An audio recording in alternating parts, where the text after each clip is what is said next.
Hello and welcome, world-class listeners and viewers. My name is Jonathan, a.k.a. Coach Ramirez, and this is Omar, a.k.a. the Professor. And we are your co-hosts for the World Class Zone podcast. So this is episode 1.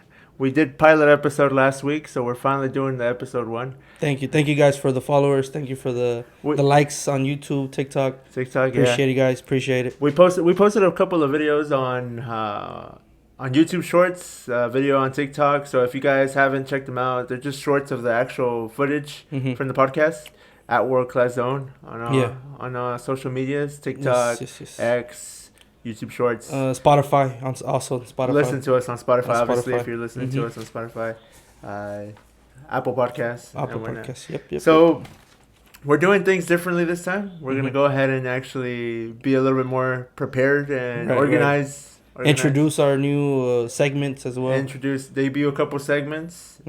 So we're going to do this a little bit. I know a lot of people were saying last time that we're just all over the place. Yeah. So we're going to try to stay in the actual format that we have. Yeah. Not sway away too much from topic to topic. I mean, there are some hot topics right now. You know, NFL, what happened with the Cowboys. But that's like I said, that's another story. We're not talking about football. That's another story. I ain't a Cowboys fan, but that's another story. We're not talking about that football. We're talking about the good football. Football. Okay, so in this episode, we got a lot of stuff we want to cover. I'm gonna go ahead and just read real quick what we're gonna be talking about. So we're gonna be doing the quick fire notes or news. Yeah. So stuff that's been going on this weekend. So the world class zone news. The world class zone news is what we're thinking we're gonna call it. So we got the world class zone news. We also are gonna be debuting one of two of our segments. The first segment is called Fact or Cap. Because remember, guys, facts are facts. So it's Fact or Cap. We'll go a little bit into how the segment's gonna be and what we're gonna be doing in that one. We're gonna be talking about 3 games today. Oh, yes. We're going to be discussing... What a games. 3 games. 3 really good games this weekend that happened. The Newcastle versus Manchester City game. The second game we're going to be talking about Manchester United versus Tottenham. The Clásico of the Clásicos. And, of course, the last game, Omar just said it, is the Clásico of Clásicos, Real Madrid versus Barcelona, and the Supercopa de España final. Yes, sir. So those are the 3 games we're going to be going into depth in. And the quick fire news, we'll go ahead and talk about a couple of the little games that occurred and the results. Just give small little thoughts, but we're gonna jump into and analyze those 3 games sure. And then we'll do the second segment that we're gonna be debuting today, which is Coach versus Professor. In this segment, we'll go ahead and discuss what that segment's gonna be about. I'm really excited to do both of the segments, to be honest. Ready to prove you wrong. I'm ready to prove you wrong. Okay, whatever. Coach, you ain't got nothing on the Professor. We'll see. You ain't got nothing on the Professor. Not about that one comment. Watch football. I beg. Commented somebody. I do watch it, though. I do watch it. He just doesn't pay attention. I just don't pay attention to it. I only see goals, and that's it.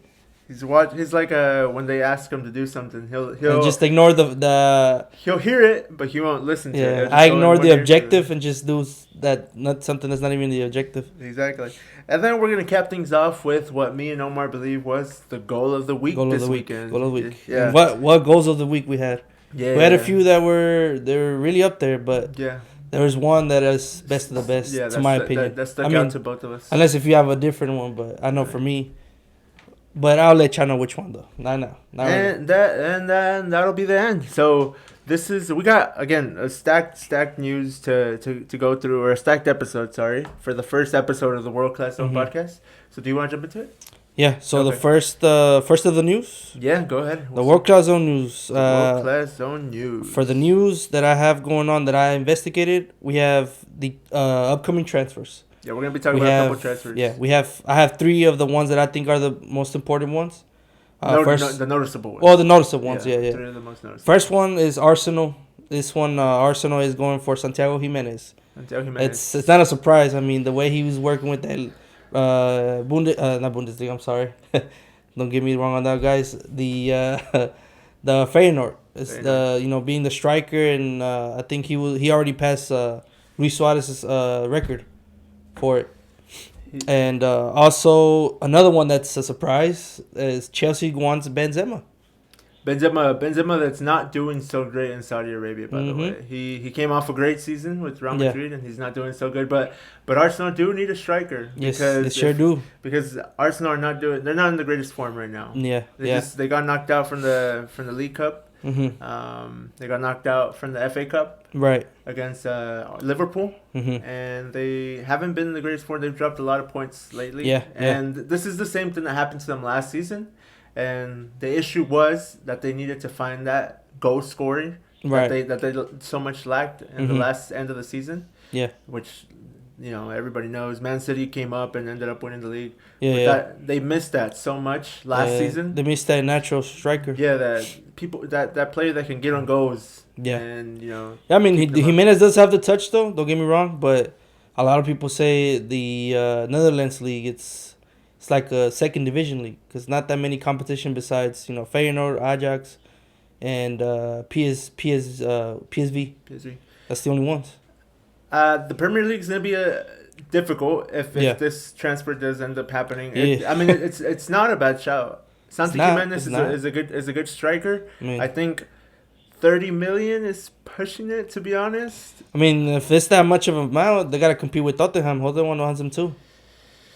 Yeah, and he has a lot of potential with a lot of different clients too. Yeah, I saw Newcastle also wanted him as well. But then again, Isaka, I don't know, with this performance he's had with Man City, I don't know if they're gonna take that position away. But if I was to bet Santiago Jimenez, go to Arsenal. Okay.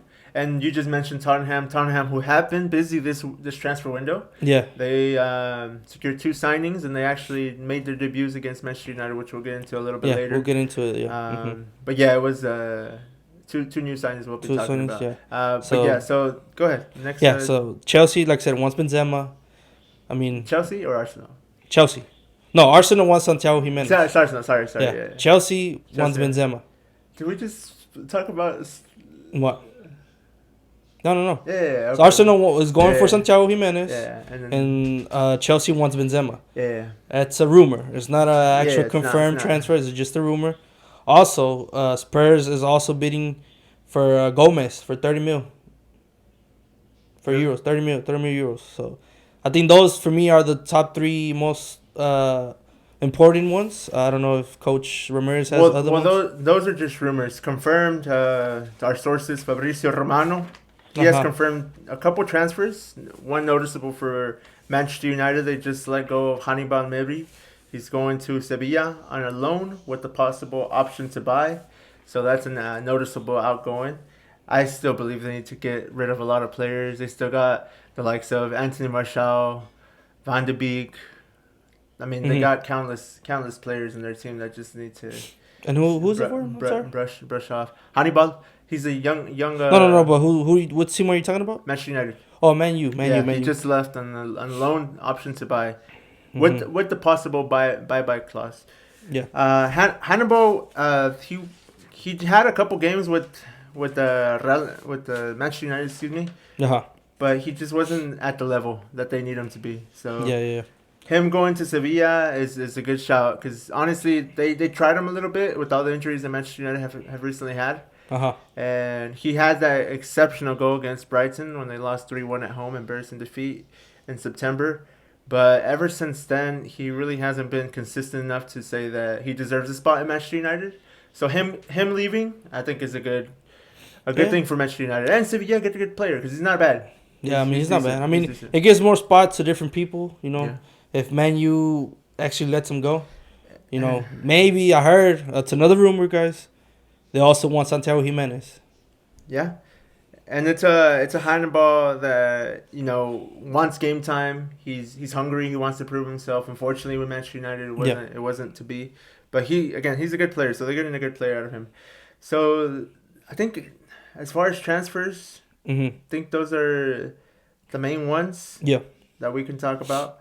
So we're gonna go ahead and jump into a little bit of games that happened across the league this weekend. Okay, Premier League. Yeah. So there wasn't many Premier League games due to scheduling the replays of the FA Cup. So there wasn't a lot of games to be played, but we did see Aston Villa.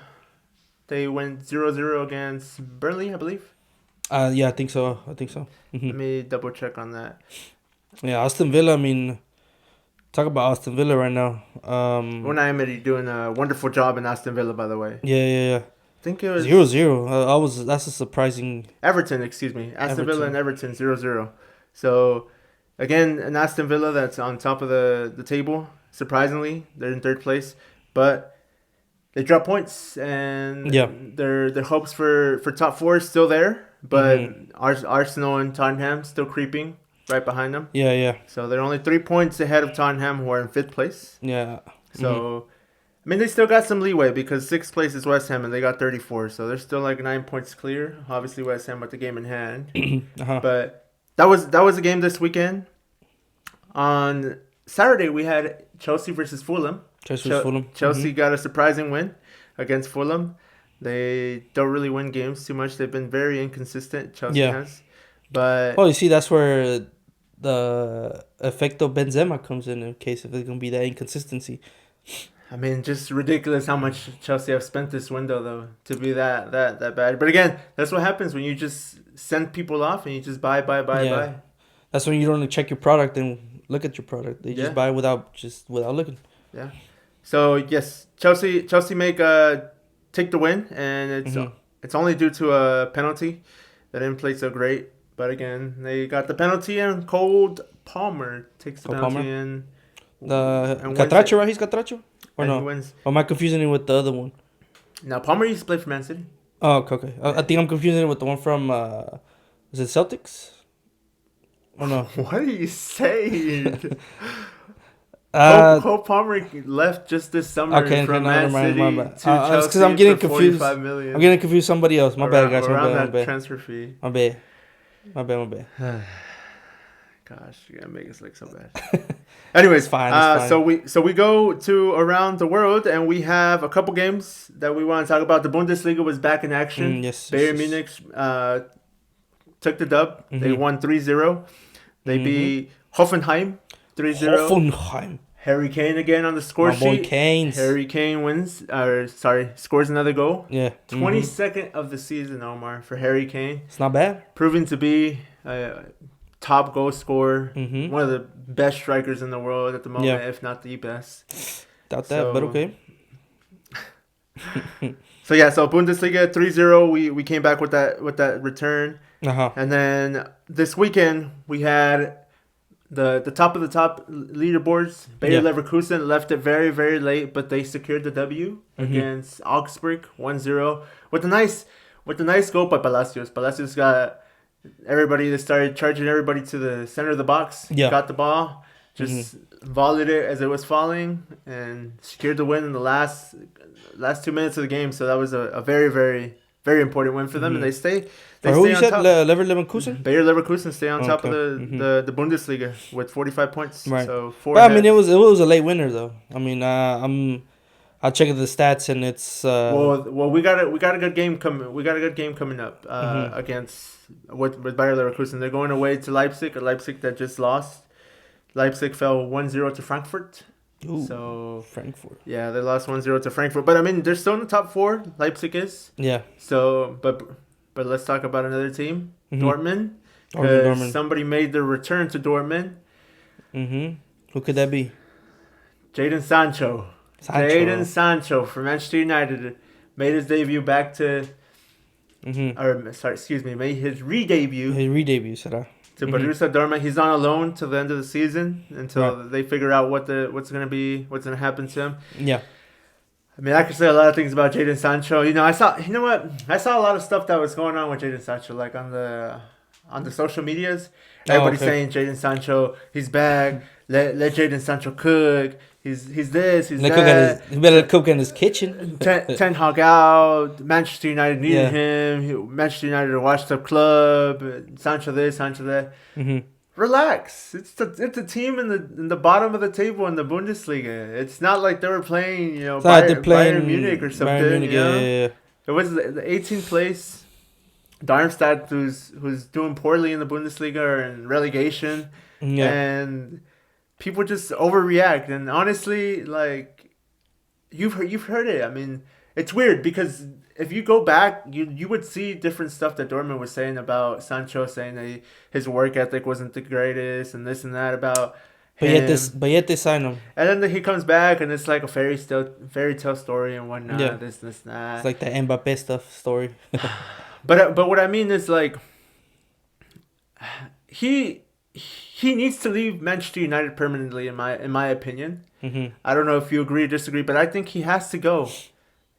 The likes of him, people who don't want to work hard, Martial, unfortunately Martial has a lot of injuries, but still, players like that, they just need to get out of Manchester United. I'm tired of these players staying in the same team and overlasting a manager when the manager is not the problem. Not always. Yeah, because there are some managers that are the problem, but not always. Ten Hag out is ridiculous. Like, Ten Hag does not need to go out. Yeah. He needs to stay in that team. Ralf Rangnick stated right before he left. This team needs open heart surgery and it needs it fast. Yeah. But it's gonna take some time. You know why? Because they're owners. They're it's gritty like that, bro. They're not the greatest owners. So the Glazers, they're bad. They're bad owners. They need to leave the football club. And you could just say, yeah, well, Sir Jim Ratcliffe just 25% of the stake of the club. Okay, he has 25% of the stake of the club, but I mean, he only got the football decisions, but at the end of the day, still, like, it's owned by the Glazers. Right. They're still in charge. You got to think about it, like, in their shoes, as business-wise. Are you going to let the most critical players out on a loan, or would you sell them? Or would you want to just get, average players? That's the thing. Everybody doesn't see Manchester United as a credible option to go for players because they look at them and they're like, well, they're not a good team. Their players are devalued. And whatever Manchester United just spent on them, it's like taking a car out from the lot. Once Manchester United buys that car and they take it out, their value decreases. It shouldn't be like that always. It shouldn't be like that. Well, it's because, I mean, you do got to think a few things. Like, it also depends on the teammates, though. I mean, look at the example of Rashford. He's a little, I think to me, he's gritty when it comes to certain plays. I mean, and Rashford, we'll get into him later in the game because I really want to talk about Rashford and once we get to Manchester United versus Tottenham. Because my God, Rashford. But anyways, that's enough of the world class zone news. No, not the world class zone news. The Sancho. Oh, okay, Sancho, the Sancho, Sancho story. The Sancho story, yeah. So let's jump in a little bit into the Serie A. Just a couple of little games. Mm-hmm. Inter win 5-1. They remain on top. They beat Monza. Still in first. Juve played today on Tuesday. They play against. Forgot who they're playing against, but they played today. So they're 46 points. They're 5 points behind Inter with the game in hand. So they're still there. Napoli, leave it late, but they managed to win. They bagged themselves a very, very, very late goal to finally win after only picking up 1 point from the last 9 points available. So it's nice for them to get a point, They got a hefty clash against Barcelona next month, so it's very important for them to. They ain't taking it, bro. It's very important for them to get back into form. Napoli barely won it, and that was just from an error from Ochoa coming out. If you think about it. Yeah, you could. That's the reason why they won. Yeah, you can argue that Ochoa could have done better on that clearance, but yeah. So Napoli leave it late, but they do get the 3 points at the end of the day. So. So that is the end of the World Class Zone news. Yes, sir. Okay, so it is time for our first game of the podcast that we're going to be talking about, analyzing, and just discussing more in depth. And that is Manchester City versus Newcastle United. And Newcastle. Well, damn, break people's eardrums. Sorry about that. So we're what a game! Yeah. What a game that was. Man, I had a lot of things I liked, had a things I didn't like. Newcastle, by the way, that is very injury. They have a lot of injuries, so they have probably no bench right now. Right. They just have their starters, and that's it. Starters, and that's it. Hey, but I mean, if you look at the highlights from them from Man City and Newcastle, I mean, they were kind of neck to neck. Let me double check on those facts. But I believe, let me see, for they only had I think Hosbury. Pillsbury. Pillsbury. No, yeah, no. So yeah, for the stats, I mean, even though they, like you say, they had no bench, but just the starters. I mean, they were kind of neck to neck. They were, the shots on target was 5 for Newcastle and 11 for Man City. We got possession. It's 27% over 73. But I mean, it didn't look like it. To me, it didn't look like it because all those counterattacks. He had Isaac score that goal. You have that counterattack they had with Isaac and he missed it. So let's dive in a little bit more to the analytics because that's what I want to do. Because this game was Eddie Howe. I don't know what he was thinking exactly, but so if you really look at the game, they were really playing the 4-5-1.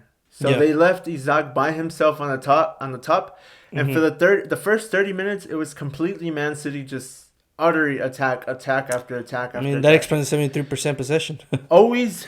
When you play Man City, you're never going to have more possession. It's always going to be Man City, and they're always going to be on the attack because they always almost play like a 2 in the back. Yeah. And then they play a lot of people up top, right? Mm-hmm. They almost play like five attackers.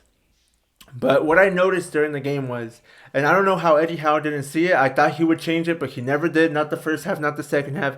And they were getting exposed deeply. And that was because he was playing with 5 center mids. But those 5 center mids, or not 5 center mids, there was 3 center mids in the right mid and the left mid. Yeah.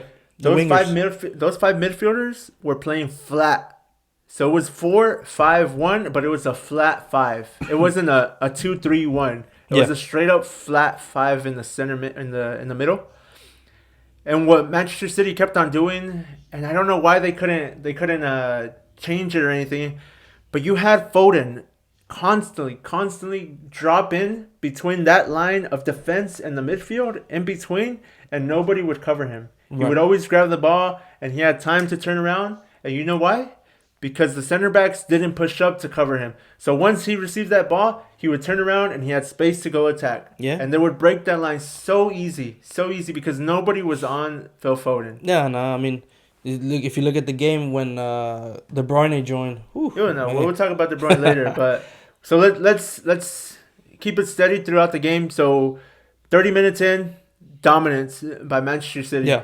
They get the first goal. Sublime goal, and you can argue this is the goal of the week from Bernardo Silva with that back heel. I don't know. Chef's kiss. Perfect back heel goal. I have another preference. Yeah, but I'm just saying you can argue that's a good shout. That's a good shout. But beautiful goal. Kyle Walker goes down the right side, swings it in. And then Bernardo Silva with the fine finish, back heel with his right foot, goes to the other side of the corner. Right. The taquito, papa. 1-0. At this point, you think Manchester City, based off the 30 minutes we just witnessed, Man City are just going to obliterate Newcastle. You just think it's a matter of time before they just start going downhill from there. Yeah, counterattacks and stuff. Unfortunately, that's not what happens. Because... in the 35th minute, what happens is a nice little play in the midfield to get away from, I believe it was Trippier. Lays the ball off, or maybe it might be Almiron. Lays the ball off to Bruno Guimaraes. My goodness, that ball from Bruno Guimaraes. He just knew where Isaac was. Yeah. Kicks the ball all the way over the top of the defenders. Isaac chases it, grabs it, and counters the defender. And bam, bangs it in, curves it. And now it's 1-1. We got a game. Yeah. Beautiful goal from Isaac. Beautiful goal. He had that overlap and run. You can say he got a little selfish, but at the end of the day, he got the goal. Hey, he got the goal. Goals go, no matter if it's selfish or not. And then, like 2 minutes later, the unthinkable happens. Almost the exact same thing, but this time with Anthony Gordon. Yeah. Same side. Same thing, he cuts in, and same thing, he puts it in the same corner. At this point, I mean, St. James Park explodes. Yeah. And you're thinking, this can't be happening. Manchester City have literally dominated the whole entire first half, and now they're 2-1 down against Newcastle. And you're thinking, oh, wow, like Newcastle could get something from this game. Even with all those injuries, they have a whole hospital of injuries. They only got Lewis Hall in their bench. Yeah. They can get something, you know? Yeah. They've been poor form. They've been playing really bad. But you're thinking Manchester City is done. I mean, Manchester City, you know, they have a hill to climb. Newcastle can, especially with Isak on top, he kept on going over the top. I mean, he just missed a one-on-one with. He had another chance. He had another chance to bring it in. Before the half ended, he had another chance. Same thing, same formula. Over the top through ball. Yeah. You grab Isak. He's a tall fella. Yeah, I mean, but he got the legs for it though. He got the legs for it. Yep, he got some pace. He could be tall, but he got the legs for it. But then Man City said, "Wait, there's more." Yep. So we end the half. We go to the second half. It's still 2-1. Things are 2-1. Yeah, 2-1. Things are getting a little difficult. Man City can't find a way to break down Newcastle United. Right. Newcastle United, by the way, have not changed anything. They're doing the same exact thing. Yeah. 4-5-1. And the reason why this game stayed 2-1 for a very, very long time, I'm gonna shout out one player who I believe was a reason why they stayed 2-1 for that length of the time. Yeah, for that long. Yeah. And that is Almiron. Almiron's defensive work rate in that game was exceptional. I mean, outstanding. The guy was charging. Man City are used to just having the ball and this, that, right? When the Man City player would have the ball because they felt a little bit too confident, Almiron was right there just pressing and winning the ball back for their team. He did that countless times. Yeah. Would you say that he's the player of the game? For the game? No, not the game. For Newcastle, I would argue it's between him and Isak. But I think Almiron had it. He had a fantastic game. I know a lot of people would probably agree that Almiron did just an exceptional game. So then it starts creeping up. We're about the 65th minute, and people are starting to question. Man City, what's going on? Where is De Bruyne? Because De Bruyne has been injured. Right. 65th minute, 2-1 down. There's 25 minutes. They don't want to put in De Bruyne. Yeah. Because De Bruyne has been injured for a very, very, very long time. And you would expect, going to be trashing, falling everywhere, not going to be doing to his potential. He's going to be scared of getting re-injured. Exactly. Stuff like that happens after you're out for a very long time. You start thinking those things. Oh, well... Can I actually speed up? Yeah, it's been a while. Can I juggle the ball? Can I do a turn? Can I do this without twisting my leg again and things like that? So De Bruyne made a small little cameo against Huddersfield. He got an assist against Huddersfield in the FA Cup. Yeah, they won 5-0. He made a little cameo, but he had not had a kick in the game in the Premier League since August 11th when he got injured against Burnley. Yeah. August 11th. That was the last time De Bruyne had stepped into a Premier League match and made an appearance. So Pep Guardiola has enough. He's seen enough. He puts in Kevin De Bruyne at about, the 67th-ish? Or it was about... No, I think he left it until about the 70th minute. He comes in about the 70th minute. Not very long after, you can tell the instant change. Enter De Bruyne. It was De Bruyne versus Newcastle. Enter De Bruyne. And what Phil Foden, and this is when you know there's levels to this game and qualities of players. Enter De Bruyne. What Phil Foden could not do in that space that was allowed to him because Newcastle didn't change. They stayed in a 4-5-1 unpunished. What Phil Foden couldn't do, De Bruyne did it with excellent. And that was drop in between the midfielders and the defenders because the defenders are not pushing up and the midfielders are not tracking you back. Right. And he did that. You just need that space. If somebody can find you, which Rodri did, you turn around and you have space to go towards the goal. He took off. And De Bruyne, you have seen him do this countless times. He turned around and from that center mid position, he just ran at the defense and passed it into the bottom right-hand side of the goal. And if you think about it, to me, I think he wasn't intending that. No, he was 100% intending that. 100%. I think he was trying to pass it to one of the wingers. It was not. I don't know. To me, I saw it like that, or maybe that was. You know why? That was his. No, you know why? That was his perception, so that the defender can kind of move more to the side, so he can just boom shoot. Kevin De Bruyne always does that. He passes. It looks like it's a pass, but it's a goal because that he's so good. Yeah, he's so good. He faked it. Arguably, he got me. Arguably, the best midfielder in the Premier League ever. De Bruyne. Yeah, De Bruyne. I would say so. I mean, look at the effect he had. Man City was losing 2-1, and then next thing you know, boom, his goal and then the assist. It's just the quality that he has. You know, Yeah. It's just magnificent. He came in just a couple minutes in, and he just again grabbed the ball, turned around. And he just knew what he was doing. Passed it in the bottom right corner. Nothing Dubravka could do. Yeah. Passed it in, right-footed. It didn't even look that hard of a shot. But not even Foden could do that. Foden had all game to do that, and he just wasn't. He wasn't able to do it. But again, that's what I tell you. The qualities and levels of the game. Yeah. So at this point, we're 2-2, and now you believe. You believe there's a comeback in the way. Newcastle, you can see them tired. They're running. They've been running.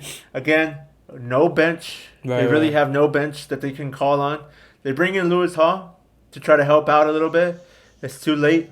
Mm-hmm. Because enter Bob. Bob the Builder. Bob, my boy Babu. Bob. Baba.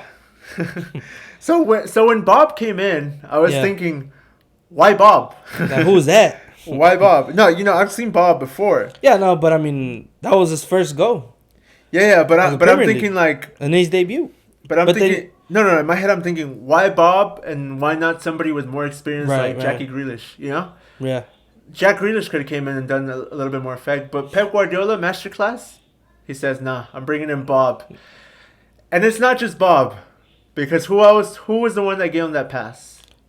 De Bruyne. The mastermind himself. My boy De Bruyne. Kevin and what a pass, bro. What a pass. But I'm not going to take anything away from Bob, because Bob, exceptional first touch. Yeah. He brings it down. He gets a little bit of help from Kieran Trippier, because he touches it a little bit. Yeah, he manages to get a small little touch that makes it a little bit easier for him to handle it down. But nonetheless, don't take any credit away. But my God, the composure of this kid, of Mr. Bob, to go around Dubravka like he did, left foot, right foot, pass it into the goal. Right. My God, what a finish! It reminded me of a young Messi.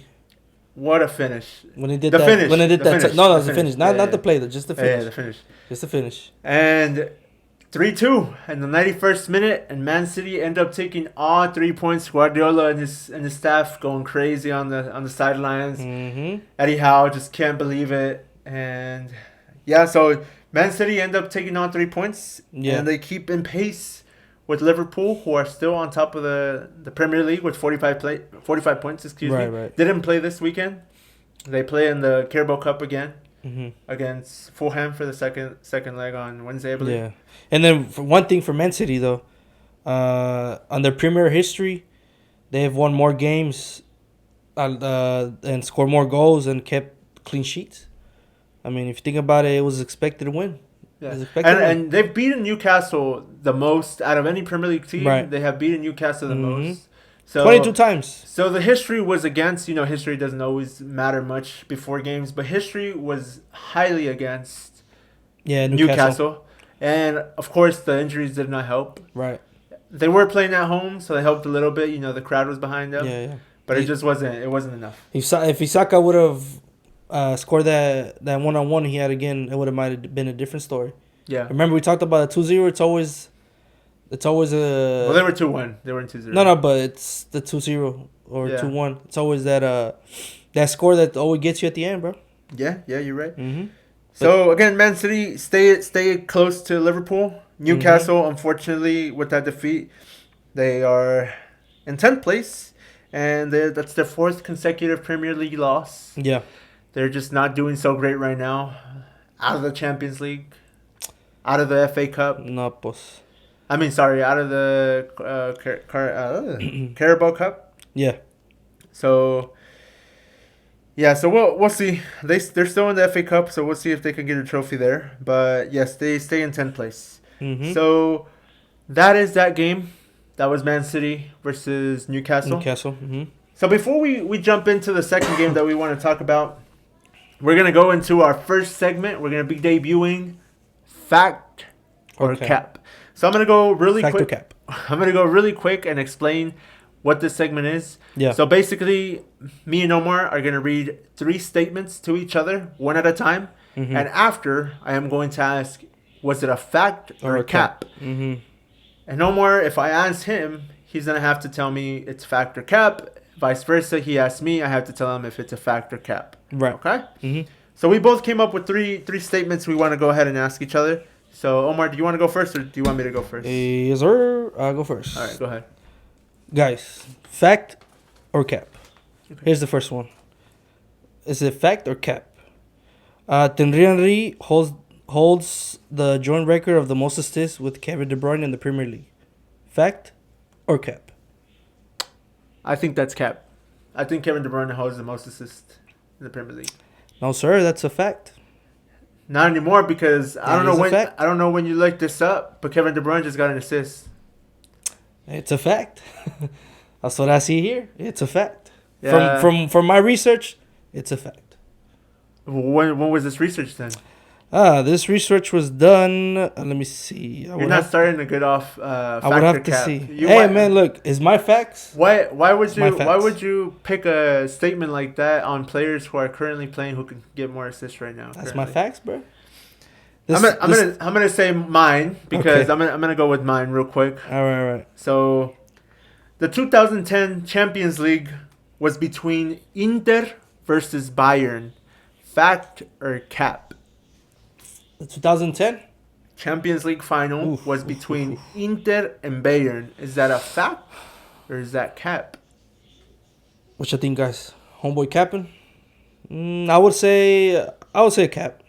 What was the 2010 Champions League final?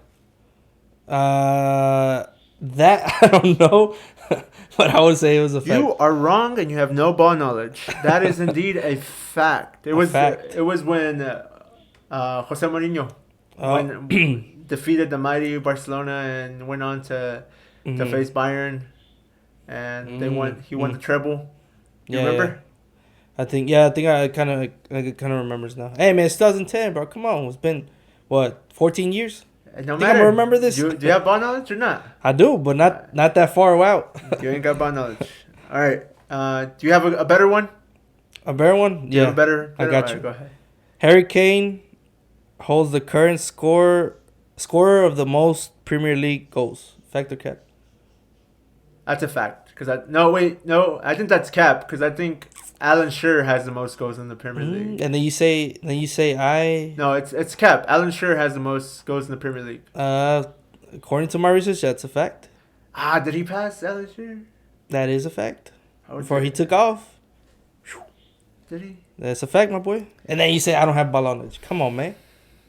Who's the top goal scorer? I mean, who's behind him? Behind him, let me see. I would have to see though, because it only gives me the answer of the score. No ball knowledge. Well, it only gives me the answer for that though. I would have to check, but it only gives me that answer. Well, you can look it up to. Well, I mean, I can look it up. Let me see. Like top 5 Premier League top goal scorers. Anyways, top 5. I'm gonna go on to my second one. Mhm. You ready? Go ahead. Neymar still holds the most expensive transfer fee in football. Is that a fact or cap? From his transfer from Barcelona to PSG. Was this transfer fee the most expensive and is still to this day? Is that a fact or is that a cap? For 90 mil? Is that for 90 mil? Are you fucking kidding me? I mean, excuse me. Sorry for my language.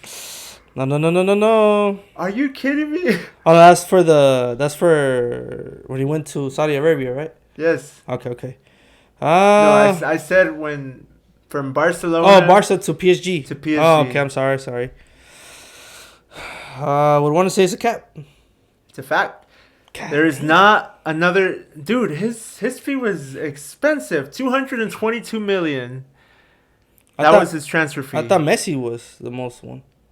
Transfer fee. The transfer fee, yeah. Messi went to Barcelona for PSG for free. Oh, he went for free. Oh God! Oh, shoot! I need to double check my facts. Oh my goodness. Hey man, look. Okay, so go ahead. Go with your third last one, bro. My goodness, bro. Everybody's you go have that one guy comment again. Watch football. I beg. It's cool. I watch it, but I don't pay attention to it. I already told you guys. All right, let me see. Give me your third statement. I would have to. I think I'm gonna have to go back. All right, I'm gonna read my third statement. Go. Do yours. Jack Grealish's transfer fee is more expensive than CR7's transfer fee from Real Madrid to Juventus. Is that fact or is that cap? That's a cap. Cap? Yeah. So you believe Jack Grealish's transfer fee was less than CR7 from Madrid to Juventus? Yeah. Come on, bro. We're talking about Ronaldo versus Grealish? We're talking about transfer fees here. Well, it's still the name. It's the brand. Can somebody give him a ball knowledge book, please? That's a fact. Jack Grealish's transfer fee was more expensive than CR7. What's wrong with the market today, bro? Dude, he left when he was 30. There was still a lot of money. What's wrong with the market? 100 million Juventus paid for aging Cristiano Ronaldo back in 2018. Mm-hmm. But Man City paid a whopping 117 million for Jackie Grealish. So Jack Grealish holds the most expensive transfer fee over Ronaldo from Madrid to Juventus. So you got none of them correct. Your ball knowledge is bad, and I need somebody to give you some ball knowledge tutorial. What's wrong with the transfer market right now, bro? Come on, man. How you gonna get value Grealish more than Ronaldo? Can we advocate? Can we advocate to get Omar's name changed from Professor Jaramillo or Professor Omar to student of the game? Trainer Omar. Nah. I gotta stick with the professor. Nah. There's no professor up there, bro. It's working. It's working. Okay, ask me your We learn every single day. Ask me your third statement. The third and final one. Okay. Fact or cap? Okay. Fact or cap? You let me know. Okay. Chelsea came out on top in 2014-2015 pre-membership race. Yes, that's the fact. With Jose Mourinho. That is a fact. Yep. That is a fact. That is the season that Slippy G slipped and cost the so-on-quote Liverpool the title race. That was the famous Luis Suarez season. Luis Suarez scored a whopping 35, beat 34. He was with Liverpool. Liverpool, right? Yeah, He beat Ronaldo's record at the time. Yeah. Of most goals in the Premier League. Fantastic season by Luis Suarez that season. Mm-hmm. But yes, Chelsea ended up coming on top and winning the Premier League race with Jose Mourinho in charge. So, yes. Okay, yeah, that is a fact. 1 out of 3. Ball knowledge. 1 out of 3. Hey, ball knowledge. I'm not so bad myself. Ball knowledge. You have no ball knowledge.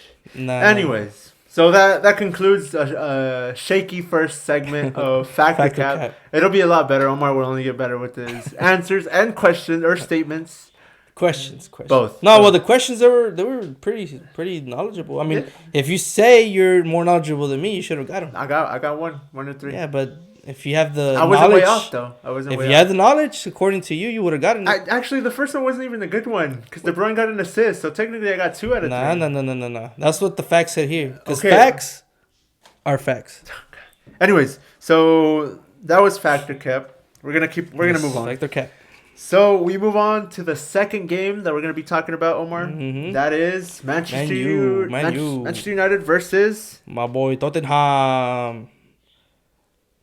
So, can you read us the pre-match stats for this game? Pre-match? Who they faced before? What was being hyped up for this game? Okay, gotcha.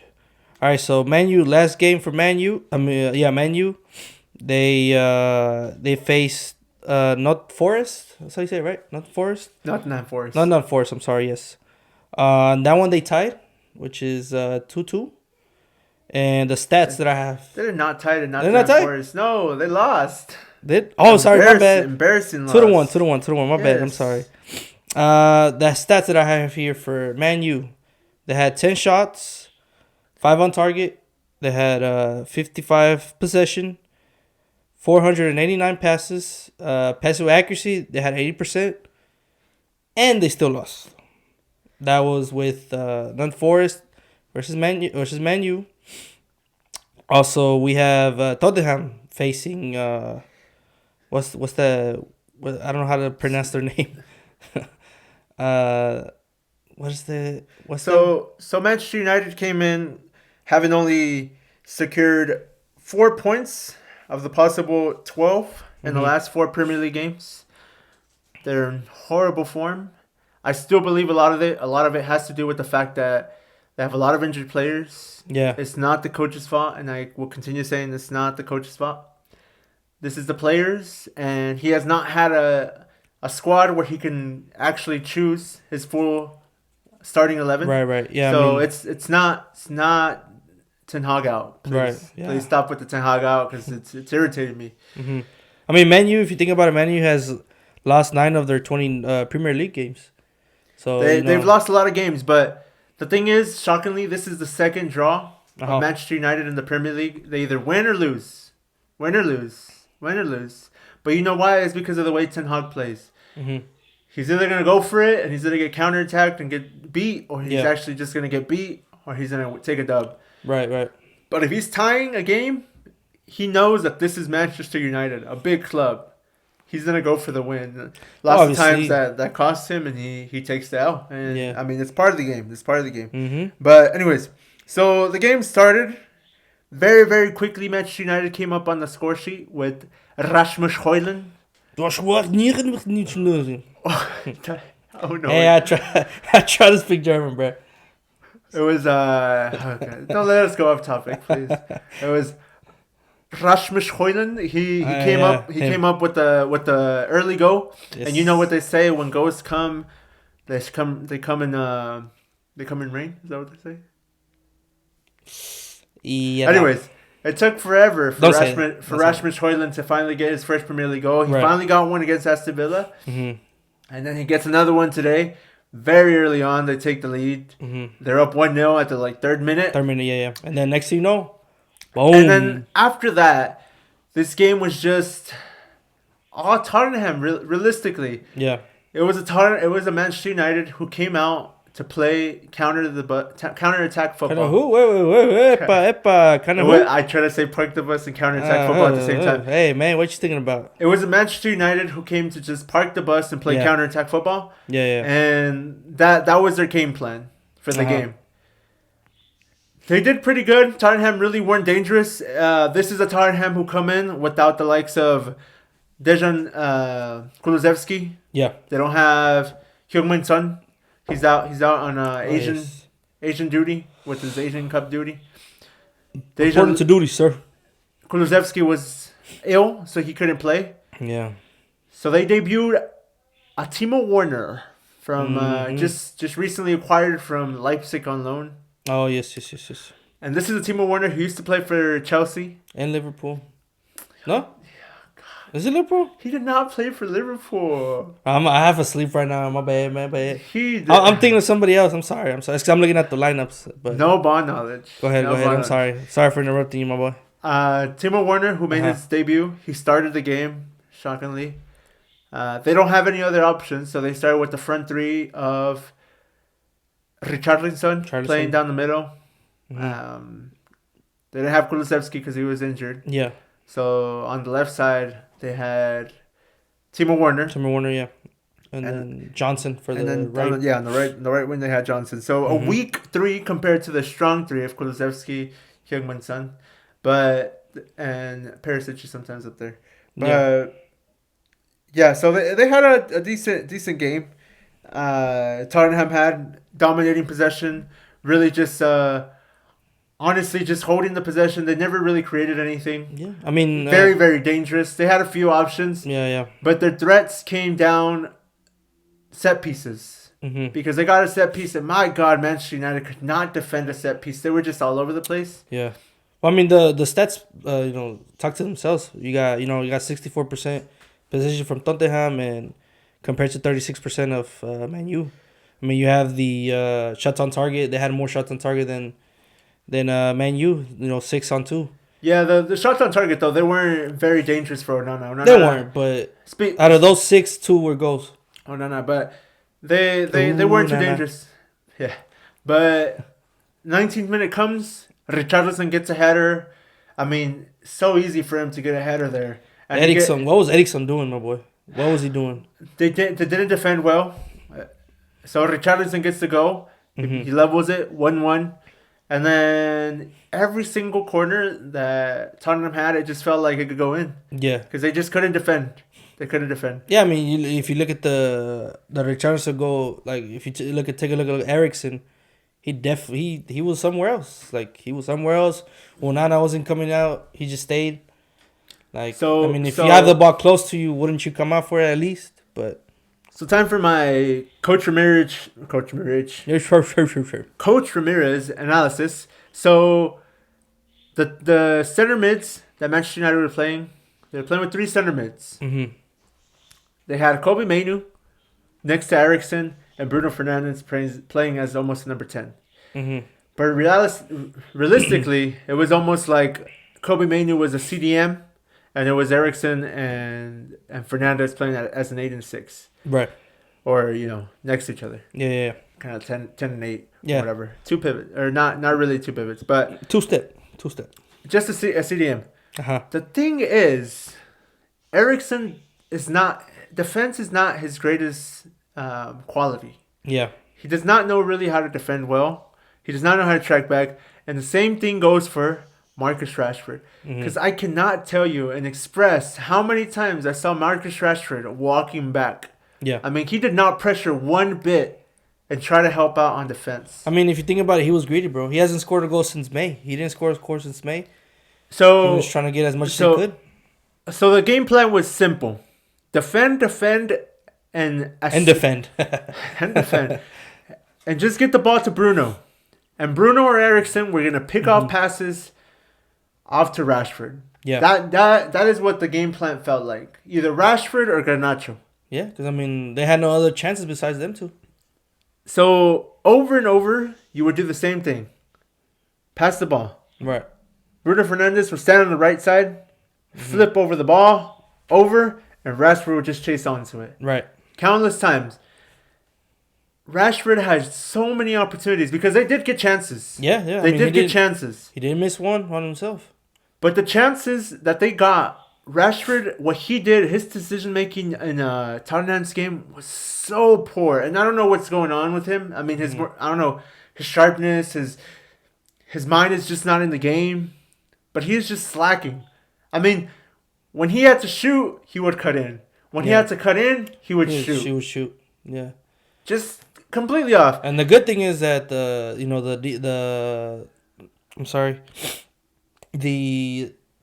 Tottenham defense, I mean, they did their job. I saw them back, all of them. Yeah. All of them would come and defend. Like you were saying, Rashford would walking, no defend, wouldn't help. Eriksson all over the place. I'll tell you something. Garnacho on the right side was constantly dropping. Just back and forth. You would just see him sprint back down and then sprint back up. Sprint back down. I mean, he has such a good work ethic. Garnacho does. Yeah. Rashford on the left side, I mean, Wan-Bissaka he had to work hard, Wan-Bissaka. Because he was left alone. And Wan-Bissaka, who was playing left back, by the way, because Diogo Dalot was playing right back. Yeah. Wan-Bissaka playing left back. He had to work a lot against Brennan Johnson and a Porro who always just kept on making some overlap runs. Anyways, they finally get a lucky chance in about the 40th minute. They do a somewhat decent tiki-taka 1-2 play between Rashford and Højlund. Højlund, yeah. Rashford lays it off inside the box to Rasmus Højlund. Rasmus Højlund, one-time touch, lays it off to Rashford. Rashford receives it and passes it in to the bottom left corner. Right. And good finish. And he got lucky, too. He got lucky because Porro had a poor clearance. He could have easily cleared that, I think, in my eyes. He would have just and then it goes in between a defender's leg and it goes into the bottom corner. But then, I mean, that's normal, though. I mean, most of the goals that go in between defenders' feet. He goes, when you're sliding. He slides. He does his little celebration. Rashford does. Yeah. keep on talking. I'm scoring goals. Yada yada yada. Yeah. It don't matter. This and this that. It doesn't mean anything. Nah, it doesn't mean anything. Because you haven't done anything in the past months. He had not scored a single goal since May of last year in the Premier League. Yep. At home. Mm-hmm. What is this? What is this? What is this, Omar? What is he saying? He wants you to talk about him. Talk about how shit you've been for the past year and haven't been able to score a goal at home. Well, that's how greedy happens, bro. Why do you think that one counter attack he had Højlund on the side? I believe it was Højlund, right, for the winger, and he had the clear shot for him. What did he do? Shot it instead of giving it to him. He was greedy. He hadn't scored since May. He has to score, B, and that's what most of the strikers think. You have to score no matter what, even if you gotta be greedy. But then again, it's like the whole talking. What is he gonna do? Anyways, they get to go, and after this, Rashford wasn't already dropping back, but for his ego, he gets to go. And I love Rashford. I believe Rashford. I'm not talking bad about Rashford. I talk bad about these players because I'm passionate about the team. I love Manchester United. I love Real Madrid. I love America. If I ever talk bad about these teams, it's because I'm passionate and I dislike how they act because they're wearing a shirt of a team of such a huge club that they need to be doing better. They need to be doing better. And after he got that goal, his ego just went through the roof. Yeah, and now he wasn't already dropping back. He wasn't dropping back, period. Menos he dropped. He wasn't dropping back, period. All he doing was just waiting for the pass. That's it. Waiting for the pass. The half ends. We go into halftime. They go leading 2-1. You come back. You're thinking, okay, Manchester United, you're leading 2-1. You're already doing the counterattack football. Just keep on doing it. You got Rashford. You got Garnacho. You got Højlund. Just go for it, right? Not even a minute in, bro. I mean, the lack of attention from Eriksen and Kobe Mainoo. Yeah. I mean, it was actually Eriksen. How Rodrigo Bentancur could just go in the box, running unmarked by himself to be picked off and just slam it in, flying finish, without anybody marking him. It's just ridiculous, dude. It's like they went out there sleeping. Yeah, they went out of I don't know what was said in the dressing room. They came out. They're like, "Oh yeah, we're winning. We're winning 2-1. Yeah, we're gonna go out there. We're gonna." They said, "Relax. We're going to the club after the game. We're gonna go. It's Tottenham. Yeah, they've never won trophies. We're a big club. We're playing at home. Let's go." Fell asleep. Rodrigo Bentancur in the box by himself makes the goal. 2-2. Didn't even last a minute. And then that horrible coverage from Evans. No, that wasn't Evans' fault. That was horrible. No. Don't put this on Evans. This was he gave himself in, bruh. There was only one. In my opinion. I mean, Eriksen, I know he pushed up, and they left him wide open. No, he didn't do nothing. That's why he kind of pushed up to kind of stop the winger. But then he left Bentancur by himself. All Bentancur did was just go straight. Evans gave it in, and just boom. Eriksen didn't do anything. Look, the ball was played. And look, even though Nana, so he just said. Look, the ball's over there on the right side, right? Right. He was so here. It's on the right side of the field. We're attacking the right side, right? Yeah. Well, it's on the left hand side of the field. Excuse me. Yeah. They're talking to go. He comes in. I believe who was the one that gave the assist? I can't remember who laid it off. Let me see. I got you. I believe it was Timo Werner. Timo Werner has some space. Easy. Nobody picks off Rodrigo Bentancur. Right here, look. He's in the center about the La Luna. About the arc. Yeah, the arc. Of the outside the box. Eriksen is about right outside of the arc. Yeah. Rodrigo Bentancur just happily just passes by everybody. Kobe Mainoo, he passes by, just walking in there. He looks at the space. Timo Werner looks up. He grabs the ball there, and then he charges a go, and then he just does a finish. Eriksen was right here. Rodrigo Bentancur is right there. Why isn't Eriksen going back? Why isn't he going back to cover him? Why? Concentration. Lack of concentration. I think he already knew that he fucked up with... I'm sorry. That he messed up on the Richarlison goal because he left him unmarked. Yeah. So he kind of messed up with his head, and then he was just like, what do I do? What do I do? And that's what happens, bro. I mean, Man U, I think they need a refresher, honestly. They didn't get rid of some of the old players. Oh, they got a lot. Even the coach too. No. I'm on us. Everybody. They need a refresher, bro. It's not Ten Hag. He tries. He really tries with this team. You can only do so much with the personnel you have. Look at Man City. Kevin De Bruyne and Rodri go out. Two of the most important players go out, and they are struggling.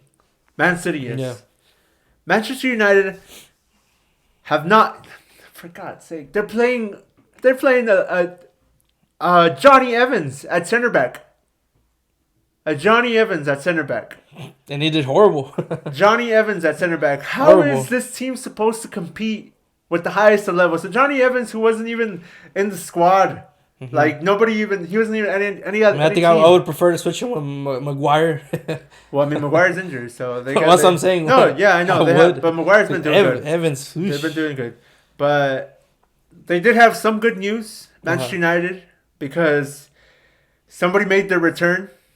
Lisandro Martinez, after being injured for so long, finally they're getting another center back, and that is Lisandro Martinez. He came in, and you can just tell he has the aggression. He nutmegged Brendan Johnson, I believe. Yeah. But I mean, he came back from injuries. Of course, he's gonna have the aggression. Let's see from here in 4 or 5, 6 more games if he has that same aggression. He's always had the aggression. That's a lot of players are. They first come out of the injuries. They show the best of the best. After that, they just chill. That's when they slack the most. Well, that's when they chill. No. Yes, because they're scared to get injured. When they come back from injury, if they show you that they can, they'll show you that they can for a few games, and afterwards just play. I'm just excited to finally get back. I'm just excited to finally get back Lisandro Martinez. Get him with the Rafael Varane. Yeah. Get him with Diogo Dalot, Wan-Bissaka, whoever you want to put on the right, and get Luke Shaw back. I just want a true back four, and one that doesn't have to be interchanging. Sometimes you got Diogo Dalot playing right back, sometimes you got him playing left back, sometimes you got Wan-Bissaka playing right back. Today you had him playing left back. So in the beginning, sometimes you had Lindelof. Lindelof is off injured too. I mean, their defense is just all in woos, and then their midfield. I mean, what do you say? I mean, Mason Mount. They bought him. He's been played a couple games, injured. Out. Casemiro, out. Yeah. Eriksen played a couple games, got injured, out. Amrabat, they signed him. He's off in the Africa Cup of Nations. Yeah. I mean, they got a lot of players that are not there. Anthony, just doing Anthony stuff. I don't know what he's doing. He can't be consistent, not living up to his price. And you know what? He hasn't adapted yet. I'm gonna give him one more season for Anthony because I like giving players time to adapt. The price tag was not his fault. I'm gonna give him time to adapt, but I'm gonna give him one more season. If he doesn't do good, gosh. But anyways, I'm telling you, bro, Man U needs a refresher, bro. No, they do need a refresher. They need to get rid of some of the players already and put in fresh new blood. So we go 2-2. Early on in the second half, and for the rest of the game, it wasn't that very exciting, honestly. If you watch the game, it was just constantly Tottenham had the ball, they attacked. Every time they got a corner, you think they score. Yada yada yada, right? Oh, but I mean, Man U did have that last one though. At the very last end, one. They had. I mean, throughout the game, there wasn't very many opportunities anymore throughout the game. It was just constantly Bruno Fernandes, same formula, trying to kick the ball over, try to get to Rashford, this and that. So, in the very last minute, enters McTominay. That's the one I was trying to say, McTominay. Not at the very last minute, but he entered sort of to the end. Say McTominay. You can tell the change. McTominay can only play. He is not a box-to-box center mid. He cannot play that role. But he is decent at being in the right spot, in the box. At the right time. He got 2 opportunities, I believe. One of them, I believe the goalkeeper saved it. Yeah. And at the very last minute, Manchester United had the opportunity to seal a victory. And literally the last kick of the game. Yeah. They crossed it in. I believe it was Bruno Fernandes. It was Garnacho. Oh, was it Garnacho? Garnacho. Oh, yeah, it was Garnacho because he was playing on the left. Yeah, he's on the left. Yeah, because Rashford got out, yeah. Yeah. It was Garnacho. He sends the ball into the center. Unmarked. Any striker's dreams, really. Yeah. You have the ball and this going towards you. No defender on you. In the center, about the penalty box, if not a little bit closer. No, I think it was a little bit closer, though. A little bit closer. Yeah. Unmarked. Last minute of the game. You score this, you win the game for your team. Crowd goes wild. Right. And 3 good points. The setting was perfect. Yeah. He gets the ball. up. He jumps up, and I don't know what he did. I mean, the man's already tall. He didn't need to really jump that high, but he just jumps too high. It bounces off the top of his head, and I don't know what. I was 20, seat 17 or something around there. I think he hit the nacho stand. I mean, it was just unbelievable how he missed that. But anyways, so the game ends 2-2, meaning that Manchester United just get a point, and they only have 32 points, and they're still 8 points behind Tottenham, who are in 5th place. And nowhere near close top 4. So. And then you gotta watch out for let me see. You got West Ham in front of them, and with 34 points and in a game in hand. Brighton right behind them with 31 points. 20 games played, so still game in hand. So Brighton and West Ham could finish on top of them, meaning that Manchester United could finish on 9th place. Get left by Chelsea, Bridgestone, and even maybe Newcastle, bro.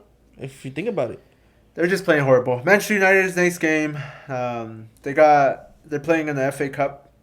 And they still don't know their opponent. They're either going to play against Newport County or Eastlake, and then they got a away game against Wolves on February 1st. So quite a few games that are left for them to play. But yeah, so that was that game. Yeah.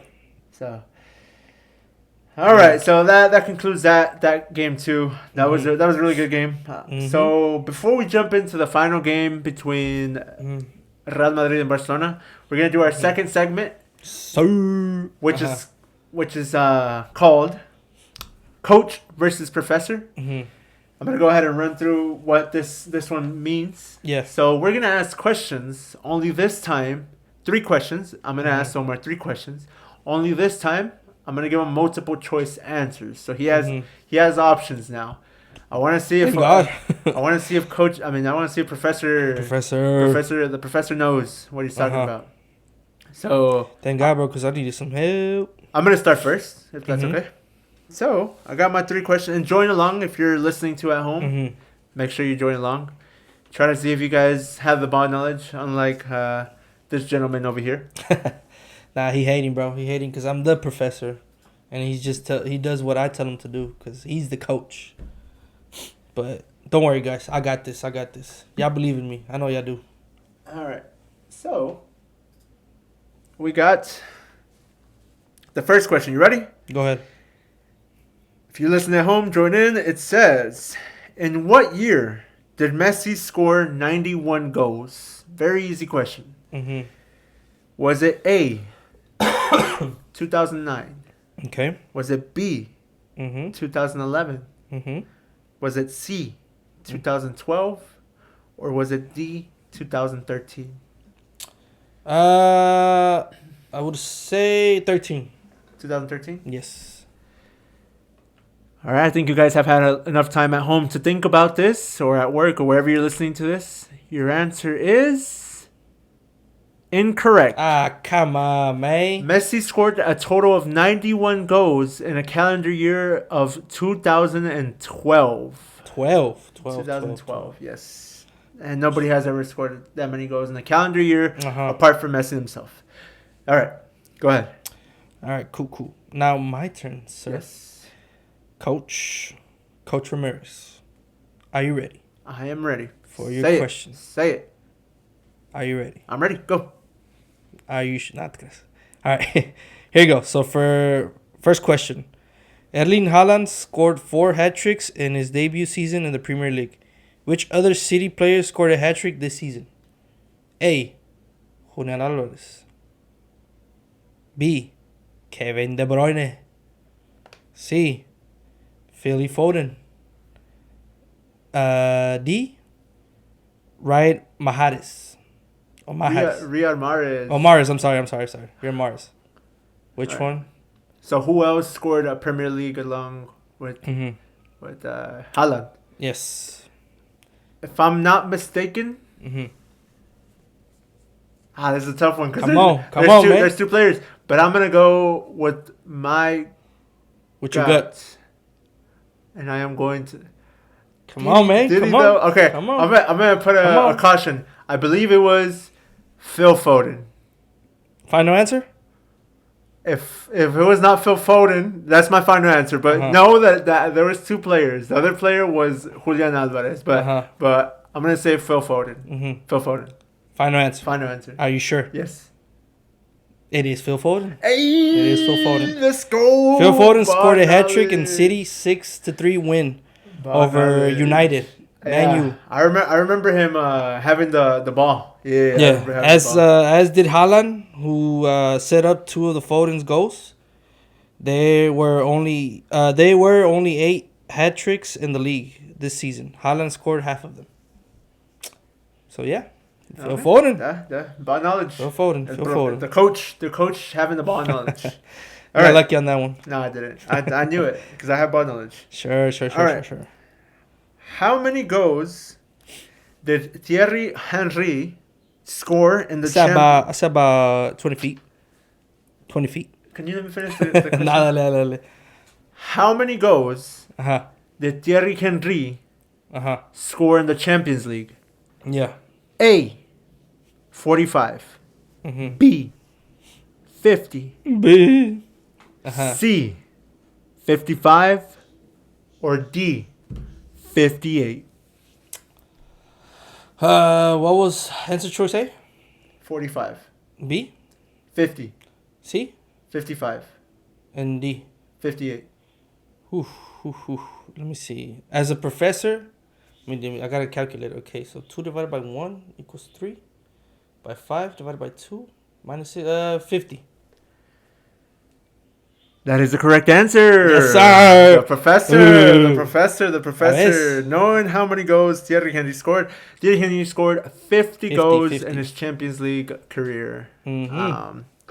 With that included all the teams he played for. Yeah, Barcelona, Arsenal, all them. And Monaco. Okay. Yes, sir. Yes, sir. Alrighty. Another one. I got you. Let's see. Easy, medium, or hard? Las que sean. Easy, medium, or hard? It don't matter.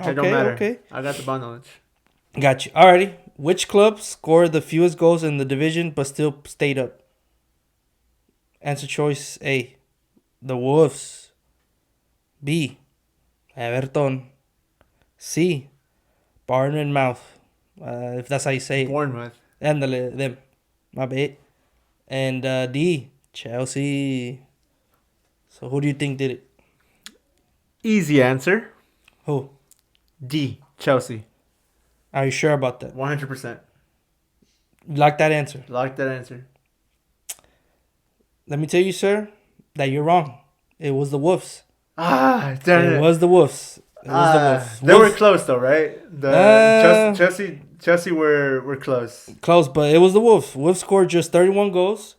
5 goals fewer than Erling Haaland, but stayed up confidently, finishing 13th place. Everton had scored the worst goal scoring record with 34 goals, and they stayed up too. So it was the Wolves. I was off. All right, I'll take. Sorry to tell you, guy, but you're wrong. You are wrong. I'll take that. Okay. And you were wearing the shirt too. I should have. It was right in front of your face. Look, right here. I should have. All right. Last question for me, for the professor. Where was the last Champions League that Real Madrid won in 2021-2022 hosted? Where was it hosted? When Real Madrid defeated Liverpool in 2021-2022. Okay. Was it in A, Istanbul, Turkey? Was it in Porto, Portugal? Was it in Cardiff, Wales? Or was it at the Stade de France in Saint Denis, France? I'm going to lock in that answer with D. D? Yes. Was it in France? I think so, yes. Okay. Because I think they had hosted it for PSG or something like that, but PSG didn't make it. Your answer's correct. Yes, sir. You see, baby? I know my answers. Your answer's correct. Yes. I believe because for me, it was like a setup for, okay, PSG, you got to make it to the finals because we in France.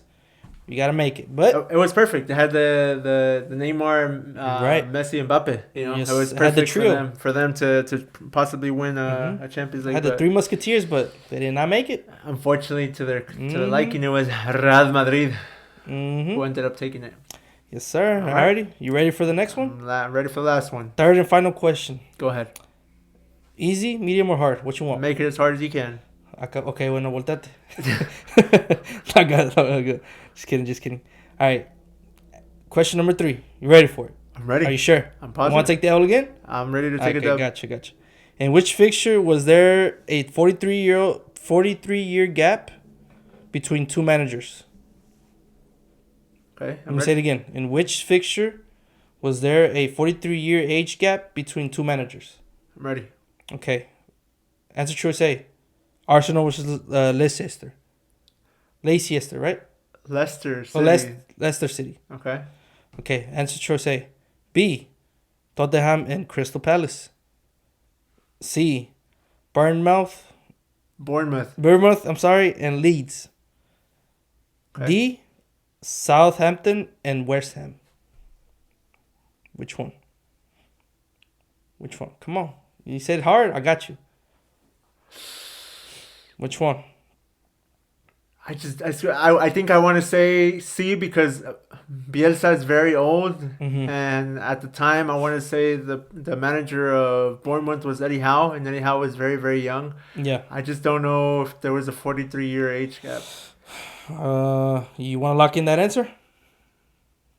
I think I'm gonna lock it in. Bournemouth versus Leeds, and I gave you guys my explanation as to why. Okay. Because I think it was Eddie Howe. Eddie Howe's very young. I just don't know how. You know what? I don't know how old Bielsa is, but I do know. What was the other one? Crystal Palace and we have Arsenal versus Leicester. No, but what was Tottenham versus Crystal Palace. And then we have Southampton versus West Ham. Come on, coach. You should know this. This. But Pochettino's very old, though. We should know this, coach.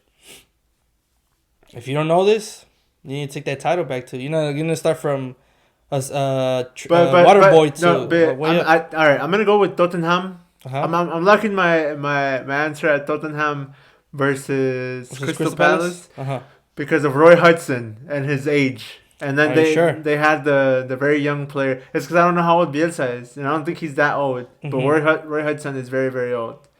So I'm gonna do Crystal Palace. Crystal Palace. You want to lock in that answer? I'm gonna lock in my answer. Are you sure about your decision? I'm 100% sure. Should we tell them? Are you sure? Yes. The answer is Tottenham versus Crystal Palace. Hey, the college stuff. Roy Hodgson, 75. He was up against Ray Manson, 31. Ray Manson, 31. Yeah. Hansen returned to Palace was his real life fairy tale. Yeah. His link to the club goes back 70 years. Yep.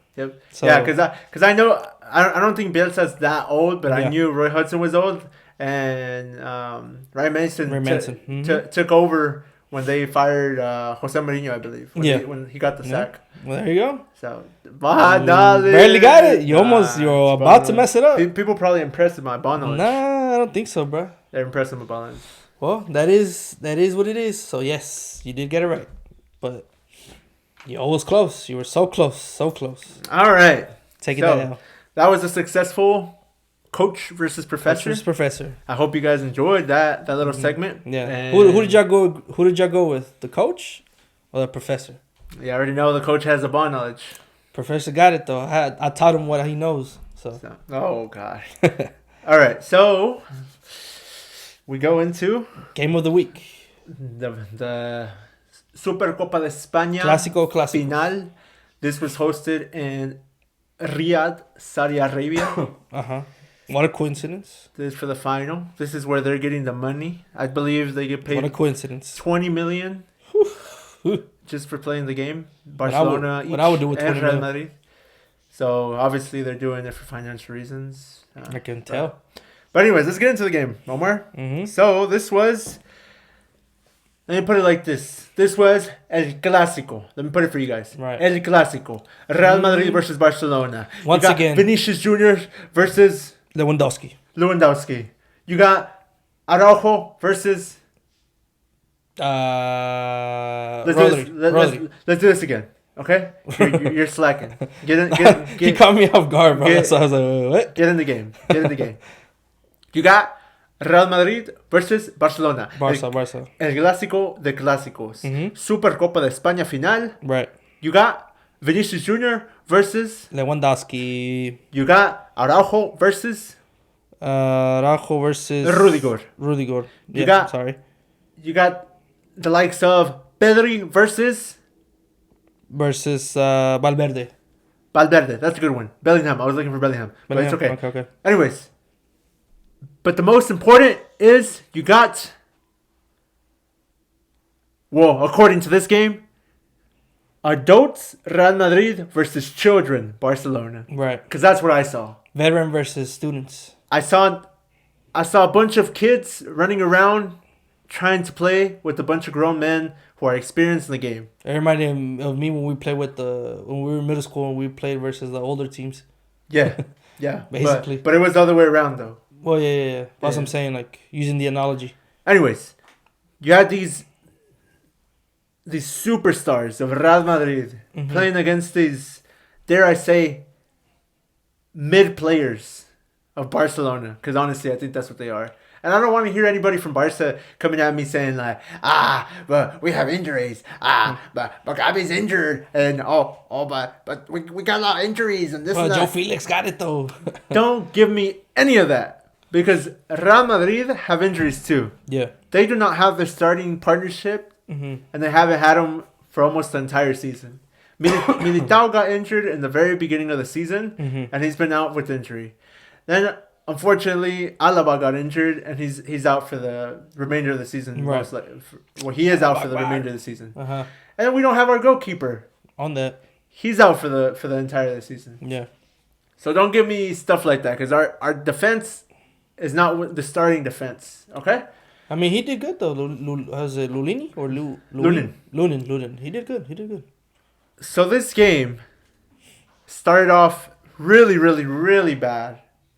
Oh, yeah. You want to go over the lineup real quick? The lineup? Yeah, I got you. Let's go over the lineup. Okay, so lineup for you want to do? I'll do Barca. And you do. I'll do Madrid. Okay, I'll go first then. Okay. Barca formation was 4-2-3-1. We have in the goalie Peña Sotores. Also, that's how you say it, right? Sotores, yeah, Sotores. Rated him poorly. We have left wing. We have Baden. Yeah, right? Is it? Or Baden, something like that. Omar, I'm gonna go to the lineups. No, that one right there. How do you say it? Balde, right? You don't know. Oh, I'm sorry. I thought it like I saw it. Not I. Got Balde, and then you have Christensen. Then you have Kunde, and then Araujo, which did horrible. that explains the red. And then we have two center mids, which would be De Jong, which he did decent. I mean, he somewhat helped. And then we have Gundogan right next to him playing next. And then we have our three, I would say, what do we call it, forwards? Or it was like an attacking mid and two wingers-ish. I mean, I see them as forwards, but, you know. Yeah. The attacking mids, I'll leave it at that. We have the starting was Roberto on the left side. We have Pedri in the middle. And then we have Torres on the right wing. And then you have Lewandowski as their forward. As they... I think he did a pretty good job. I mean, I like the goal. I like the first goal. I think that's my goal of the week, the Barca goal. But that would be the lineup for Barca. So let's go and do how Real Madrid started. So the all season they've been playing kind of like a 4-4-1-ish. Yeah. Kind of, 4-4-2. With the four center mids, but they're playing with a diamond formation. So it's usually Tchouaméni. Then next to them you got a Modric and a Valverde, and then at the center attacking mid is Bellingham, and he's been that one player that just has the freedom to do whatever he wants, right? And then you have the two strikers. You've been mismatching because Vini has been injured every now and then, so you've been having sometimes you get Rodrigo, Joselu, yada. So they started about for the same kind of formation this time around. So we started with Lunin and goal. Left back Mendy. Two center backs. You had Rudiger and Nacho Fernandez. On the right back, you had the veteran Carvajal. Who just he just had a birthday. Yeah. Happy birthday! Happy birthday, Danny Carvajal. Happy birthday! Legend of the game. Probably the best right back in the Liga history, behind maybe Dani Alves. Then you have two center. Then you have a Chouameni, center defensive mid. Your three midfielders: Valverde, Kroos, and Bellingham. Tony Kroos. And then you have your two strikers, Vini Jr. and Rodrigo. Right. Perfect lineup, strong lineup for Real Madrid. Again, their defense is not their first starting defense. I would do some switches though. I would put Camavinga. He's real good. You had a good mixture. There was well balanced because you have Chouameni who can win the ball back. You have Kroos who distributes, and you have Valverde and Bellingham who would run for Toni Kroos basically. Yeah. Because Toni Kroos doesn't have the legs to keep on running, so you have Valverde. I mean, because that man can run for forever. Valverde can, and then you have just the speed and pace and skill. Yeah. Rodrigo and Vinicius Jr. on top. Okay, so you had Rodrigo and Vinicius Jr. playing strikers, right? Yeah. And this game started off immediately with Real Madrid having good possession of the ball. And Barcelona playing suicide football. And the reason why I say that is because, my God, did you see the high line they were trying to play against Real Madrid? Oh, yeah. They were playing all the way into the midfield. Yeah. The midfield. Do they not know that there is no offsides in the midfield? They were trying to do the offside trap, but it just didn't work. They can't do an offside trap with the midfield line. I know, but they were trying to. Yeah, that's what I'm saying. I'm telling you, though. Like, they can't do an offside trap with the midfield line. Their line was, like, so far up. And who does that? When you have Rodrigo and Vinicius Jr. with their pace. Man, my boy Vini, whew. I tell you what. Took off. Koundé had a horrible game. Yeah. Horrible game. I mean, just horrible game. He was playing center. He was trying to play center back and he was trying to play right back at the same time Araujo was because of how bad Koundé was playing. Because Koundé just could not keep up with the likes of Vinicius Jr. Yeah. So anyways, they came in playing suicide football, playing very, very high line against a Real Madrid team with a lot of pace. Yeah. And they got punished, right, Omar? Because early on, in the 7th minute, Koundé, I don't know what he's trying to do. I think he's trying to play Vinicius offside. He pushes up. Bellingham does a left side pass to Vinicius Jr.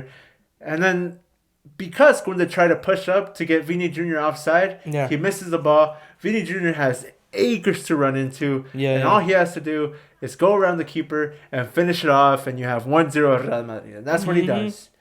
So 7 minutes in, Vini Jr. gets on the score sheet and he has... Sheet, you mean? Score sheet, and he has a goal, and it's 1-0 Real Madrid in 7 minutes. 7 minutes.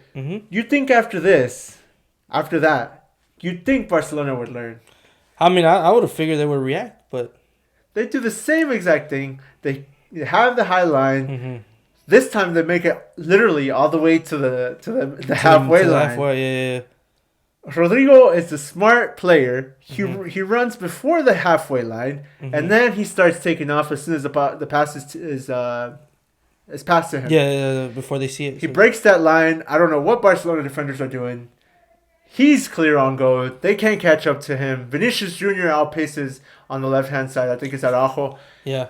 Rodrigo still had a lot to do because he had to pick off that pass and it had to be perfect. Right. He does just that. Vinicius Jr. all he has to do is slide and tap it in, and it's 2-0 in 10 minutes. After this, Barcelona heads are down. De Jong is frustrated. Everybody's getting, with their heads down. Real Madrid are in dreamland. 2-0 up, right? They were like... They're just like, easy game. Yeah. However, because they got 2 early goals, Vini Jr. and Rodrigo, both of them were not dropping back. Right. They were staying up. They weren't dropping back. So Barcelona started having a little bit of ball possession. Yeah. And then comes the Lewandowski. 33rd minute, Lewandowski receives the ball. What a goal. And what a volley the man does. What a goal. And it's all just because Real Madrid just switched off. They were like, it's 2-0. We're winning. We don't need to really try much. Yeah. And that horrible to take it out the goalie. It was horrible. It's like he gave it to him. Might as well just give it to his feet. Yeah. So Lewandowski gets outside the box. Fine volley finish. That's my goal of the week. They get up. I mean, they bring one back. It's 2-1. Now you're thinking, all right, this is what Barcelona needs. They needed that goal. They've been playing bad. Real Madrid are too confident. They're overconfident.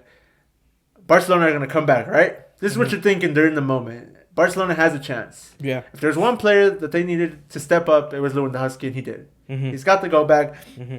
It's 2-1, and now you're thinking, all right, let's get back. Well, it doesn't take long, Omar, because then we have some so-called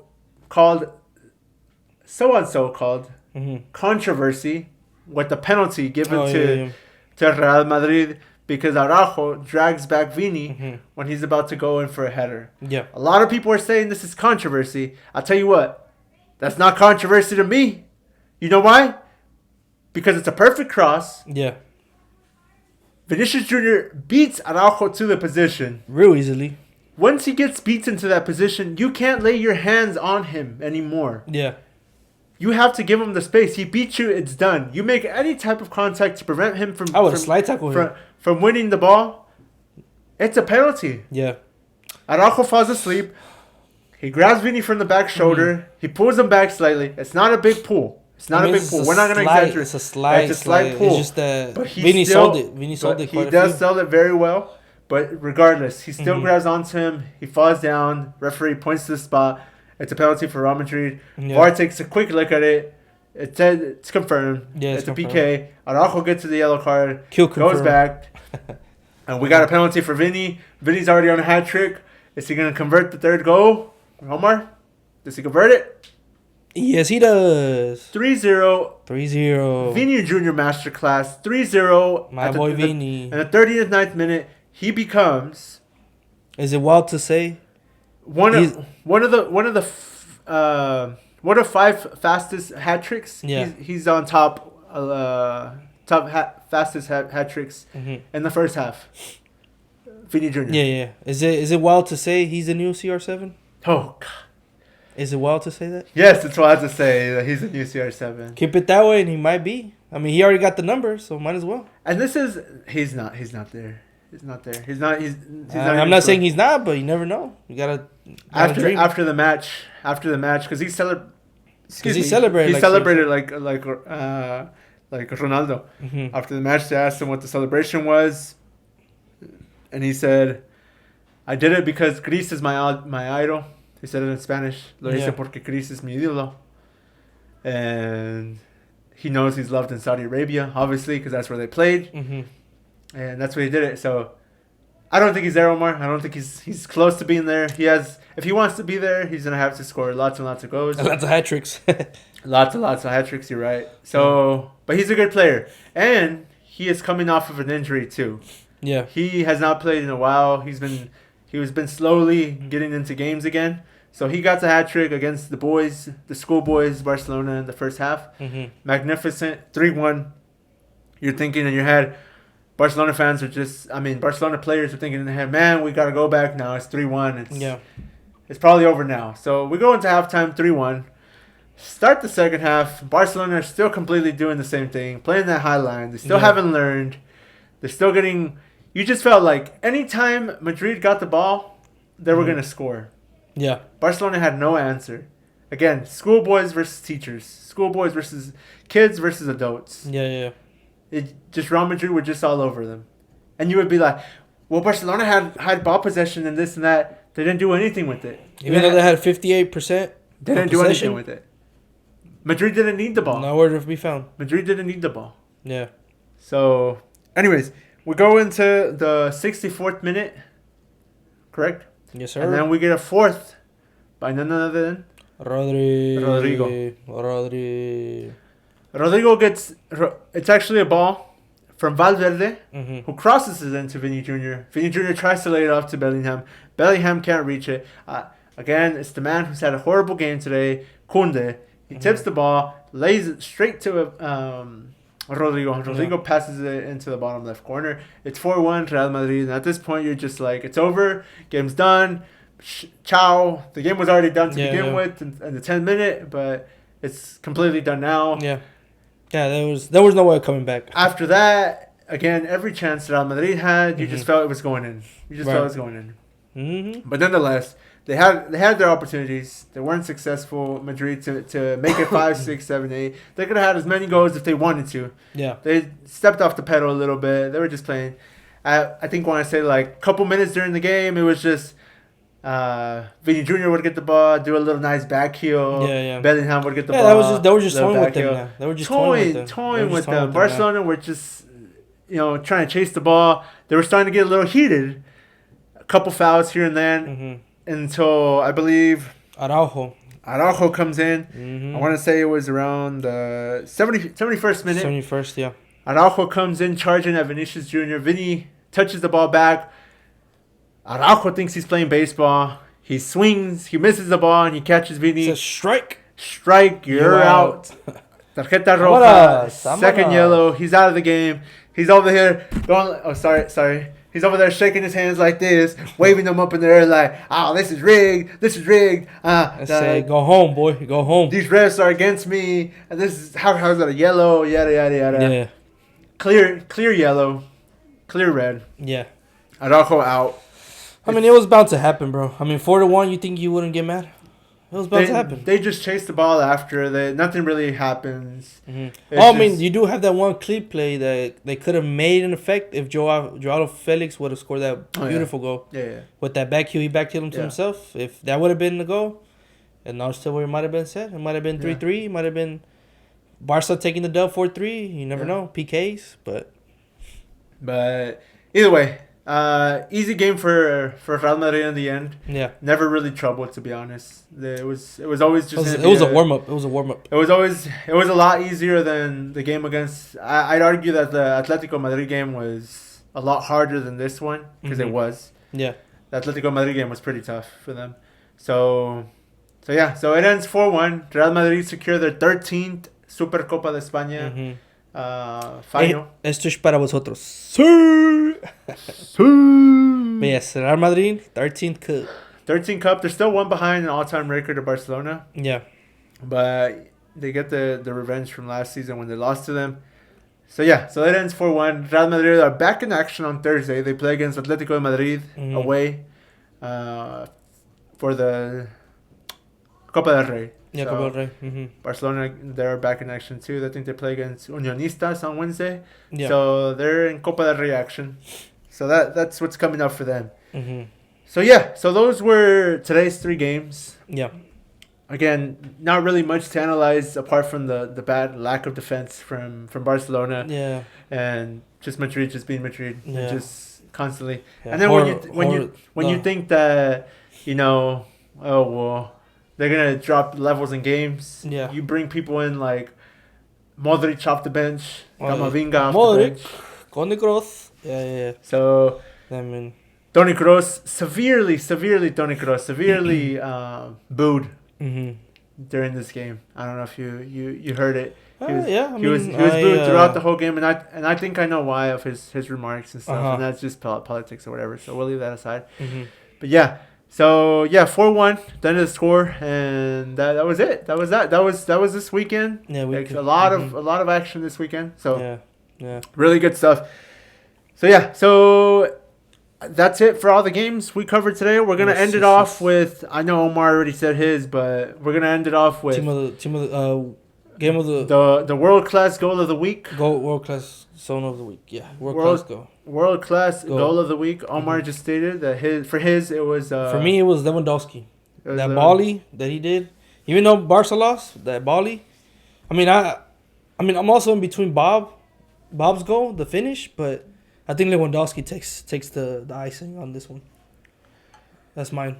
That's my goal of a world class goal of the week. My world class goal of the week, and you guys can vote if you guys comment in the section below. Yes. My goal of the week was Salernitana's goal from Candreva against Napoli.